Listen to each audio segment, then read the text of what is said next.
When the first hell was destroyed, there were a lot of other works destroyed in the same fire, and generally the artists were quite tragic.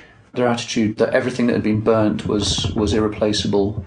It was a massive tragedy for humankind. And as soon as Jake and I realised that hell had actually been burnt, we didn't want the work to become iconic in the way that the other work that had been burnt became iconic. So, Tracy's tent, for example, is better in memory than it is in actuality. So kind of the idea, immediately we said, well, we're going to remake Hell, because it's preferable to have the object than the memory of the object.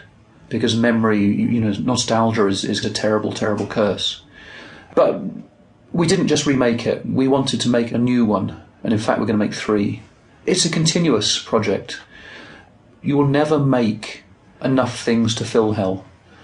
Well, it's bigger than anything you can imagine. So it was always necessary to put it back. And it's just an ongoing project. It's something that kind of continually occupies our minds. Every time you think of something bad, you can think of something worse.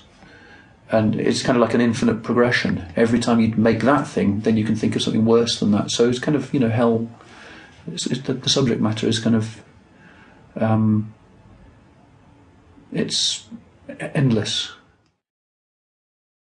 I think the reason we remade Hell after it burnt was because, in a certain way, there were 2 reasons. One reason was that the work, when it existed as a material object, its reason for being was to somehow present some kind of grand narrative about the 20th century, imbued with all the kind of pathos and sentimentality that might evoke, and then have it collapse under the almost impossibility of that kind of magnitude. You couldn't pack that much kind of meaning into a work of art. It was so huge, it was so ostentatious and audacious in terms of its attempt to almost represent everything, that it couldn't help but fall on its own knees, in a sense.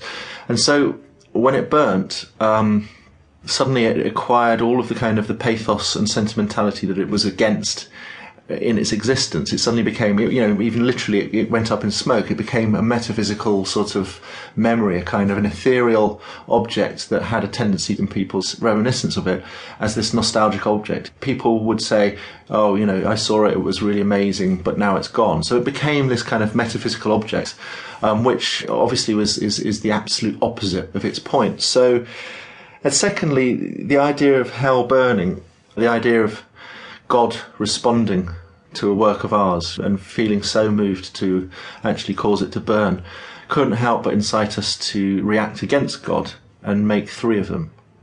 We could either take it as being a kind of a terrible tragedy, something where, the world would be left with this void, this absence of a sculpture, or we could take it to be an incitement to actually produce. And because we believe in the notion of production, we believe in the notion of activity, it seemed a perfect reason to perfect the sculpture and make it again.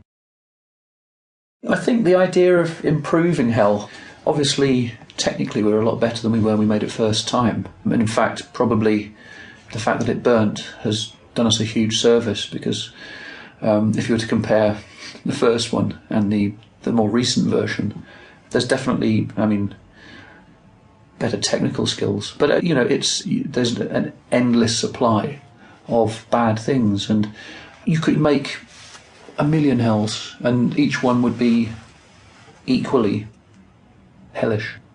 But I think it's like a repository for a lot of other sculptures. Each little scene in Hell could be made as a bigger sculpture, or could be made as a print, and the prints we make will end up in Hell. So it's like a big catch-all for everything in miniature, and then things escape and things get sucked into it. So it's such an ongoing process, it's difficult to describe it as a single object. Dieses Hörbuch kostenlos weiterzuhören, klicke auf den Link in der Beschreibung und du kannst es dank des 30-tägigen Audible-Probeabos vollständig anhören.